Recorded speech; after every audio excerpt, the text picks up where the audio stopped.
Ontem um amigo me contou uma história de um brasileiro nos Estados Unidos que vendia pão de queijo, mas que não tinha autorização para vender pão de queijo. Então ele vendia na rua, né, e não tinha nenhum alvará, e aí ele foi pego pela fiscalização, como acontece em todos os lugares, inclusive, especialmente aqui no Brasil. A fiscalização foi atrás desse vendedor de pão de queijo e apreendeu o que ele estava vendendo. E flagraram ele, fizeram todos os processos naturais que se faz lá. Mas enquanto estava acontecendo na rua, tinha uma cena ali acontecendo, uma mulher que trabalha na prefeitura, que tinha alguma ingerência na prefeitura, passou e viu toda aquela muvuca e tal. E foi se inteirar do que estava acontecendo. Quando ela soube o que era, ela pediu para os fiscais deixarem, ela assumiria aquela situação, e levaria aquele homem para, enfim, para algum lugar, daria uma carona para ele, levaria os pães de queijo. E ele ficou muito agradecido, deu a ela um pão de queijo, disse que olha, isso aqui é perecível, isso aqui vai estragar, então coma. Ela gostou muito e pediu para que ele voltasse no dia seguinte na prefeitura. No dia seguinte ele voltou, ela estava lá esperando ele, com um alvará. E fez um comentário mais ou menos o seguinte: olha, esse país aqui, pelo menos deveria ser o país da liberdade, não o país da burocracia, não o país dos ganchos, da dificuldade, do não reconhecimento do trabalho do outro. Então peço desculpas em nome do meu país e eu quero que você tenha esse alvará e venda livremente o seu pão de queijo aqui na rua, que é muito bom, por sinal. É bom ouvir isso, quanto mais quando isso parte de alguém que representa o poder público. E aí quando a gente ouve uma situação como essa, o primeiro pensamento que vem foi o caso do meu amigo, obviamente, o meu também. Que bom se o poder público, seguindo o exemplo dessa mulher, fizesse de maneira semelhante, respeitasse e reconhecesse o trabalho do outro, né? Todo mundo sabe que num país como o nosso, as pessoas representadas por aquele ser minguado carregam nos ombros, nas costas, o governo representado pelo ser obeso.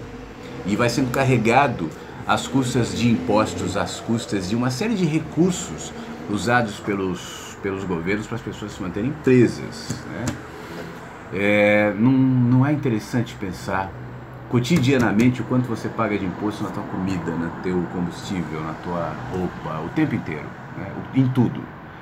É louca e absurda a quantidade num país como esse, onde a contrapartida é muito pequena, quando ela acontece, quando o dinheiro não é desviado. Isso tem a ver com o governo do Temer, da Dilma, do Lula, do Fernando Henrique, do Itamar, do Collor, dos militares. Governo no Brasil é assim. Agora, eu acho que isso deve nos levar a uma reflexão um pouco mais ampla, porque enquanto nós concordamos, e eu imagino que a maioria que está me vendo aqui concorda com isso, essa é a discussão dos candidatos, das eleições, dos eleitores, enfim. Existe uma questão um pouco mais incômoda que a gente não para pensar. O governo nos reflete. E quando eu falo que o governo não reconhece o trabalho dos governados, quando o obeso não reconhece o trabalho do minguado que o carrega, eu me lembro incomodamente o quanto nós também, no nosso trato diário entre a gente, não age da mesma maneira. Eu vou te dar um exemplo pequeníssimo, mas que representa em parte, porque eu acho que esses exemplos bem pequenininhos e bem cotidianos são muito significativos nesse sentido. Por exemplo, eu me incomodo quando eu vou a um restaurante e o garçom se aproxima de alguém para fazer o pedido e a pessoa não olha na cara do garçom. E o garçom traz aquele pedido e eu nem agradeço. Eu vejo isso em quase que 90% dos casos. Quando você pega um aplicativo e você não olha para a pessoa que está dirigindo ali, não dá bom dia, um ônibus. Quando você entra numa loja, um vendedor, enfim, trabalhadores, pessoas que na escala social talvez estejam abaixo de você. Os que estão acima eu sei que você trata bem, né? O chefe, o governador. Eu trabalho lá no aeroporto e tal, e aí eu vejo quando uma autoridade chega, como é que fica todo mundo oriçado. Eu fico pensando, mas por que esse cara merece isso aqui, né? Mas nós tratamos assim, nós somos condicionados a fazer dessa maneira. O cara que dirige o tratorzinho lá no aeroporto está longe de ter na admiração, no respeito, nos lisonjeios que eventualmente alguém vai dar, o que o político, o que o ministro. Será que não é por isso que a situação se perpetua no poder público e nos governos? Será que essa discussão não deve começar, e a gente está chegando numa época eleitoral, por nós? Será que não deve partir de baixo para que acima siga o exemplo? Deixa eu falar um negócio importante antes que as críticas venham.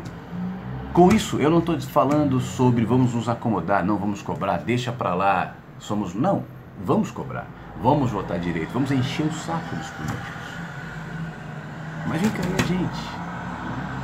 Na microescala do nosso cotidiano, a que ponto a gente está reproduzindo esse comportamento que na macroescala fica tão dolorida, fica tão clara de perceber, mas no entanto ela inicia aqui nas sementes que eu e você plantamos nas nossas relações, nos nossos tratos, no nosso jeito de não reconhecer o outro, no trânsito, nos lugares públicos, nas pessoas que eventualmente merecem, bem relativizado isso, menos respeito. Por quê?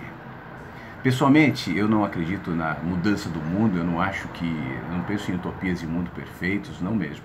Mas eu acho que a partir do momento que eu mudo o meu jeito de olhar, de tratar e de reconhecer o outro, o meu mundo de alguma maneira muda, porque o meu mundo sou eu, né?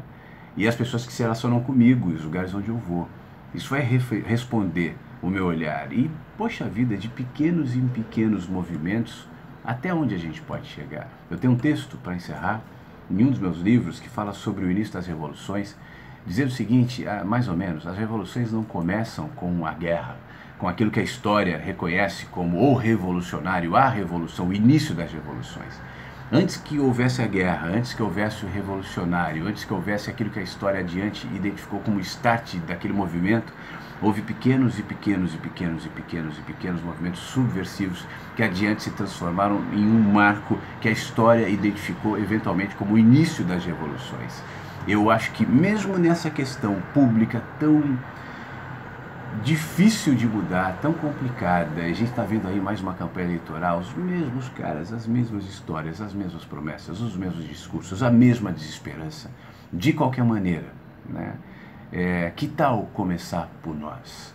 Que tal no nosso dia a dia a gente não aproveitar a oportunidade de ser mais humanos, mais abertos, mais identificados com o outro e com o trabalho do outro, como foi essa mulher com o vendedor de pão de queijo? E ali não se trata necessariamente de um movimento do poder público em relação a alguém que estava precisando. Pode ser interpretado como tal, mas pessoalmente eu prefiro ver como um movimento de um ser humano que, apesar de estar no poder público, identificou em outro ser humano, numa situação socialmente inferior, a oportunidade de ser justiça, de ser solidária, né? E isso amplifica. E eles não têm ideia que agora nós estamos aqui falando sobre isso. É mais uma amplificação de uma atitude pequenininha lá de trás. E vai saber o que você ou outros que estão vendo agora a partir desse papo prosseguirão com essas pequenas sementes que lá adiante podem provocar grandes revoluções. Não vem do governo, nem de salvadores da pátria, nem de políticos com discursos ufanistas, não vem da religião, não vem de alguém que se coloca como grande líder, o grande modificador de mentes. Vem das pequenas mentes, das pequenas rupturas, das pequenas consciências, dos pequenos movimentos que ali adiante podem gerar algo muito maior. É só uma ideia, tá? Fica bem.